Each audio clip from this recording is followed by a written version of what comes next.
Welcome to Thor Media. I'm Ivan, and this is The Deep Dive. Today we're going to deep dive into rinseless washing. What is a rinseless? Why does it exist? And why should you be using it? First of all, rinseless washing is not new. A lot of people think it's a fad. It's something new. It's been around since the 90s. It actually started off as an offshoot of waterless washing. And waterless washing at the time, late 80s, early 90s, was sort of a multi-level marketing thing. Those of you that are my age might remember dry washing guard. That was sort of the precursor to all of this. But then a product came along called QEW, Quick and Easy Wash, and it was a rinseless wash. To me, much safer than a waterless wash, and there are differences between a waterless and a rinseless. A lot of people get those two confused. Waterless means you're using a dry wash media. Rinseless, which should actually be called rinseless, you're using a wet wash media. And that is one of the major differences. Now, a waterless wash does work, but unlike all those commercials where they tell you to take the truck that you've been off-roading with and it's covered in mud and you can use waterless wash to clean it, no, please don't do that. Not a good idea.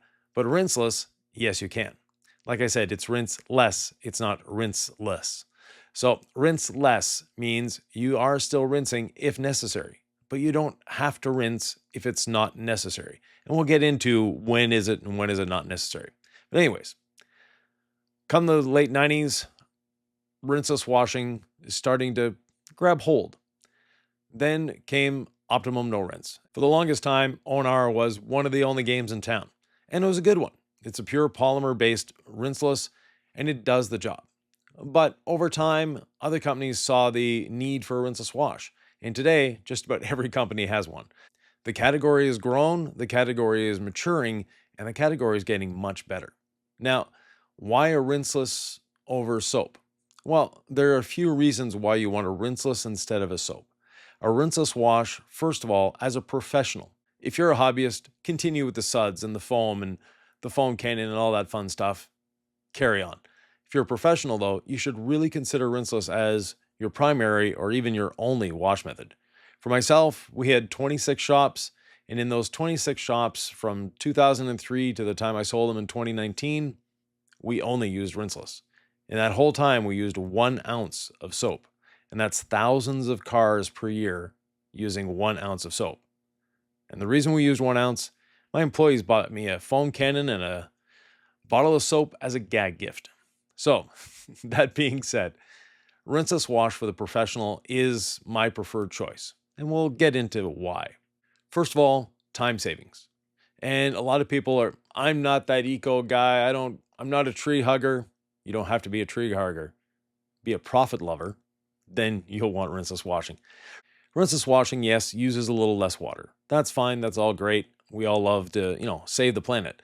But the real thing is, if you're in business, you want to be more profitable. More profits equals better working conditions for your employees, better working conditions for you, and more money in your bank and earlier retirement. So why do I say rinseless washing takes less time? Well, a lot of people think it takes more time. Oh, it takes more time because of this, that, and the other thing. Rinseless washing is its own technique. You need to learn how to use a rinseless wash. Once you've learned how to use it properly, it is faster, more precise, and you actually get a better job out of it. First of all, the time savings. Less setup, less screwing around, less waiting, and you're getting the job done faster. Plus, 1 less rinsing step. Like we said, it's not rinseless, it's rinseless. In my shops, the standard operating procedure was spray on a little rinseless wash, let it dwell as you're going around, opening up the doors, getting the door jambs, etc. Then, using the pressure washer, quick rinse. That gets all the grit off the surface. And those of you that are saying rinseless isn't as safe as soap, you're wrong. It's actually safer because you can actually see what you're doing. With soap, you've sprayed on that foam. You've let the foam sit there. Then a lot of people just go at it with their wash mitt. All the grit is still on the vehicle at that point. Yes, it has a bit of soap around it, but it's still there. Rinseless, you're doing a number of things. That pre-rinse or that pre-spray What it's doing is actually breaking down the dirt, emulsifying it, and lifting it off the surface. It's doing so in a Zwitter-ionic way, which is a German term meaning neither negative nor positive. So think about it when we were kids playing with magnets. You try to put the two north poles together, you can never get them together. That's what's happening. It's actually repulsing or lifting the dirt off the surface with that little magnetic field. Now, it's not hovering it 3 feet off the surface. No need to worry about that. It's just lifting it off slightly. That way, when you're using the pressure washer, now you're rinsing away the grit. Yes, there will be traffic film left behind. That's normal. With your soap and water wash, the traffic film is still there until you manually remove it as well. Now, from this point forward, we'll apply a little more Rinseless to the surface, again, to start breaking down that traffic film. And then we use our wash media. Now, wash media is something that really changes how a Rinseless works. Some of you like microfiber towels. Some of you like chenille wash mitts. Some of you like the old wool wash mitts, which not a good friend of Rinseless. And then most of you are using sponges. Now, the sponges are something I developed for a reason. First of all, the wool wash mitts, it feels like a greasy mess after a car or two. It's just not fun to use. And microfiber is designed to grab and hold on to dirt. That's not something we want our wash media to do. We want our wash media to release the dirt back into the bucket, not carry it from the bucket to the car, to the car, to the bucket, and back and forth. We want it to release. And that's where foam excels. And yes, in the 90s, we were told, never use foam on a car. You're going to scratch it. Well, yes, you can. If you're using those really cheap wash sponges from Alibaba or wherever, there's a good chance you're going to be scratching your car. And in the beginning of rinseless washing, one of the popular tools was a grout sponge. But the grout sponge left a lot to be desired. The pores were way too open, too big, and yes, you were probably scratching the car with those. Yes, they were soft when they were wet, but they weren't doing what they're supposed to do. So I got together with one of my friends, and I explored 60 different foam samples. Out of those 60 different foam samples, 4 or 5 made the cut. And then from there, it was long-term testing. That's when the Big Red Sponge was born. And the Big Red Sponge was initially just available to my franchisees. Then I started selling it because people were asking for it. And from there, well, it grew. Then I designed the Ultra Black Sponge, which was sold by the Rag Company. And that was an evolution of the Big Red Sponge. Better ergonomics and also better foam quality. Over time, like anything else, technology changes. The foams are getting better. And now we have the Legacy Sponge with DIY, and that is the culmination. So I have the ergonomics, I have the best foams available, and the Legacy Sponge is actually on its second iteration. Now, if you still have an old school Big Red Sponge and it's still working for you, there's no need to go out and buy a new one. Don't worry about it. It's still a great sponge. It's still doing exactly what it needs to do. But the newer sponges do it a little better, a little faster, and a little safer. From there, now the big time savings. You don't need to rinse it off again.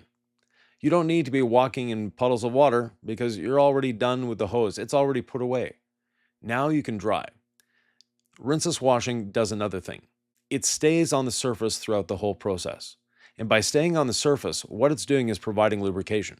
If you're washing with soap and water, you rinse it off, you start drying without using a drying lubricant, that's where you risk scratching the car more than anything else. But with a rinseless wash, it's still on the surface. And still being on the surface means you have the lubrication. That lubrication you had while washing, you still have while drying, saving you time. It also makes a drying aid. Not only a drying lubricant, but also a drying aid. And there is a distinction to be made between a drying lubricant and a drying aid. A drying lubricant is there to prevent the towel from marring the surface. That's all it's doing. A drying aid will actually speed up the drying. A good drying aid will disperse the water and make it easier to dry. Now, a lot of people will use a ceramic spray, they'll use a spray wax, etc. Those all work as drying aids. Some drying aids are alcohol-based, which actually speeds it up even more. But you don't want to use alcohol. No. Don't use alcohol. You want something with the lubrication in as well. Alcohol has zero lubrication. Use a dedicated drying aid. But with the rinseless, you do not need a drying aid. It's its own drying aid. It's its own drying lubricant. If you're washing with soap and water, spray on a bit of rinseless when you're done. You could have saved a lot of time and just washed with rinseless. But if you spray on a bit of rinseless, you'll be safer in washing. It's going to not cost you a lot. and be a much safer drying experience for you, and actually easier. Those of us that are in cold climates know how difficult it is to dry a cold car. Slight interruption here. The guys at Thor have told me that there's a giveaway associated with this. So if you'd like to win a $100 gift certificate, it's very easy. Leave a comment below. Yes, that's it. Now, of course, you have to be subscribed to the channel, but you should already be subscribed to the House of Rags channel. If you aren't, what are you waiting for? Now, back to rinseless washing. Sorry about that. That guy's always interrupting. Anyways, back to what we were talking about, rinseless washing. Now, rinseless washing, this is something that's always baffled me, that people are afraid to try it. And when they do, you see it in the Facebook groups. Oh, I just tried rinseless washing. It's amazing. Yes, it is. And if you haven't tried it, why? Are you still watching a black and white TV? Are you cooking your pizza pockets on a wood stove? Probably not. Do you go out in the morning and crank your car to start it? There's a good chance you don't do that. Do you have a choke? Do you know what a choke is? Do you drive a car with a 3 on the tree every day? Probably not, because you like the modern luxuries. You like the heated seats. You like the heating system, the air conditioning, maybe even the electric windows. Think of rinseless washing as that. It's the evolution of car washing. So no, it's not a fad. It's not something new. It's something that's getting better and better. The manufacturers are going out of their way to make great rinseless washes.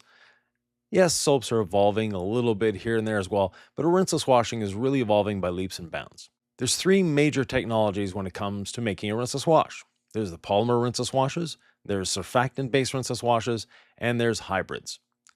I'm a fan of the hybrid. Now, of course, I worked with Optimum for many years, therefore O&R was king.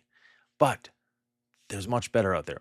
The first surfactant-based rinseless washes, in all honesty, were pretty crappy. They were just soap that was diluted another way. So people who tried those and have never tried a rinseless wash since, you're missing out. Now, today's surfactants, though, are much better. And surfactants play a key role in actually improving rinseless washing. Yes, the polymer rinseless wash still works, still does a job, but they're surfactant-based, and when you add in the polymers and make it a hybrid, even better. The surfactants give you much better cleaning ability, and they do one thing that a polymer rinseless wash can't do, and that is keep your wash media clean. If you're an O&R user with a big red sponge, take your big red sponge out of your wash bucket, bring it over to the sink, put a bit of soap in it, massage it a little bit, then rinse it out. You'll see exactly what's coming out of your sponge. It's disgusting. That is what you're keeping in your sponge because of the polymers. When you go to a surfactant-based rinseless, a pure surfactant-based rinseless leaves nothing on the surface. And there's a lot of them out there, and they're all pretty good. Then you have the hybrid rinselesses. Some of them are polymer heavy, some are surfactant heavy. Personally, I prefer surfactant heavy because in the end, surfactants always win. The polymers are there for a little additional lubrication, a little slide or movement, but the surfactants clean, and the surfactants do a great job of cleaning. Now, you can get some really cheap surfactants and you can get some really expensive surfactants. Surfactants basically just mean detergents, cleaners. With rinseless wash, you want one that when you take your wash media and bring it back to the bucket, preferably your legacy sponge, lift it out of the bucket, then you see what's left behind. If that one dunk cleans your wash media, you're good to go. If you have to scrub it against a grit guard, you might want to try a different wash media. Now, surfactant also works better on traffic film. The polymer-based rinseless isn't exactly the best at breaking down greases and oils, whereas surfactants are great at breaking down greases and oils, but they're not quite as slippery. That's why the hybrid ones are gaining in popularity and gaining rather quickly. Now, there's nothing wrong with a pure surfactant-based one, there's nothing wrong with a pure polymer-based one, and there's nothing wrong with a hybrid one. They all do the job. Just which one do you prefer? There's no such thing as the best or, this is the greatest of all time. No. There are ones that may be better for you than your neighbor, or better for me than you. It doesn't matter. Find one you like and use it. Now, with rinseless washing, I mentioned it's a technique. And that technique I went over a little bit, but you have to adapt your technique. So forget the soap and water wash and really try a rinseless wash, but follow the instructions. Don't try to adapt it to how you work. Adapt yourself to how the Rinseless works, and you'll find out it's a much better system. A Rinseless wash has a lot of other uses as well, and primarily interior cleaning. Rinseless washes are traditionally diluted 256 to 1. And that sort of convoluted number is because 1 ounce in 2 gallons gives you 256 ounces to 1 ounce of Rinseless. Yes, I know, it's an odd number, especially if you're not in the USA. So for those of us that aren't in the USA, it's 4 milliliters per liter, or a dilution ratio of 250 to 1. 256, I know it's an odd number. It's because of the imperial measurement system. But when we go to metric units, it's a lot easier, 250 to 1. Now, that dilution ratio has traditionally been the dilution ratio for rinseless washing. Recently, some companies have come out with odd dilution ratios for doing this, that, and the other thing. Just try the rinseless wash at 250 to 1. You'll see it works just as well as the other dilution ratios 90% of the time. But follow the manufacturer instructions. That being said, interior cleaning. It is probably the only interior cleaner you'll ever need unless you're doing disaster details. It will clean stuff off that you didn't think it was possible to clean off with such a mild concoction. The other great thing for rinseless washing is cleaning windows. Now, I have a special technique for cleaning windows.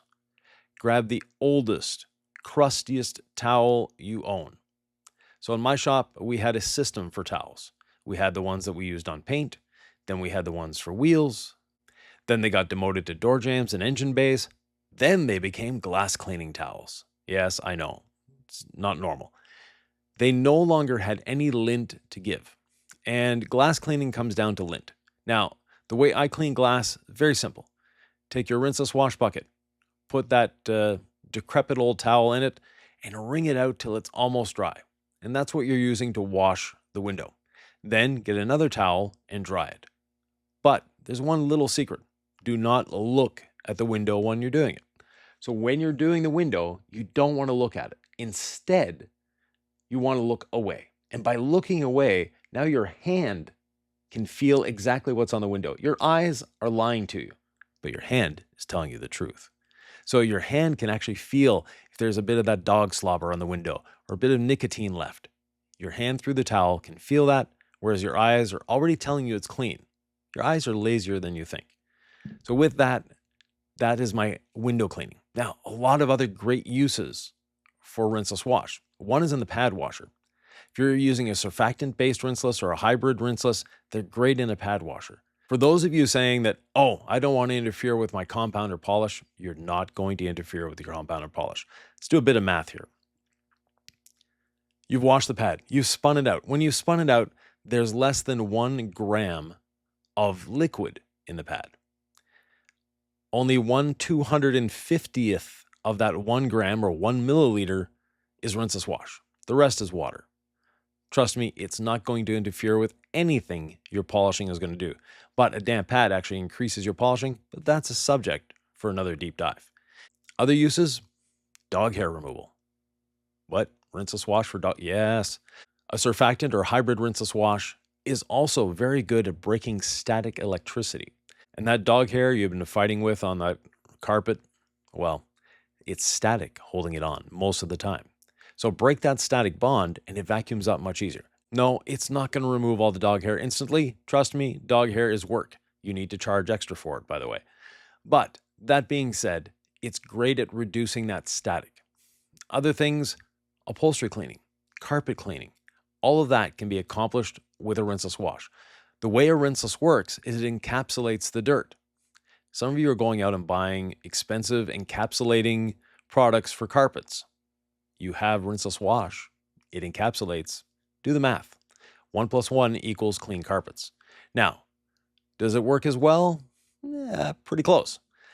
Yes, there are some dedicated products that might work just a little bit better, but especially if you're a professional detailer, the less products you have, the happier you'll be, the more profitable you'll be, and more importantly, the happier your employees will be because they don't have to make decisions. They're working for you because they don't want to be entrepreneurs. They don't want to make decisions. That's why they're working for you. Rinseless wash is also great for removing polish residue. A lightly dampened rinseless wash towel, the surfactants in it are going to break down the polishing oils just a little bit, making them easier to wipe off. Less work for you, less strain on you.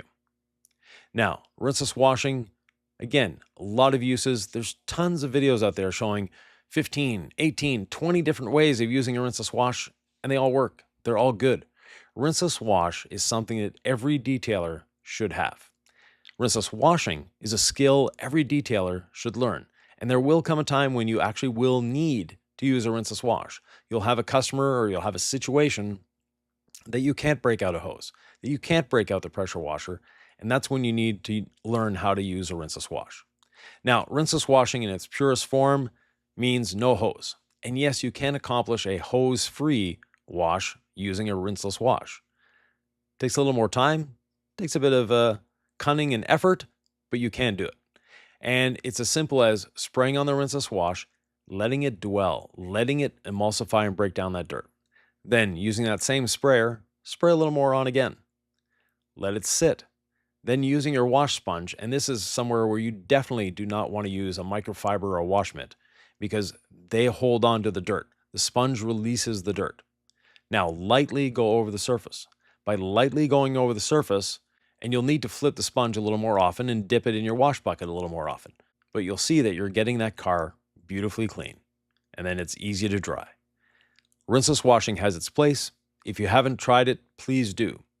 And if you have any questions, comments, thoughts, or ideas, leave them below. I'm always there to answer your questions. And also, remember, the House of Rags is here for you.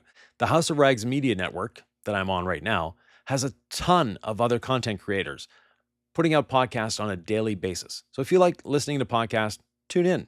If you like learning, tune in. And it's a great community, a great bunch of people. And remember, leave a comment below, subscribe, and you could win a $100 gift certificate. Thanks. See you in the next one.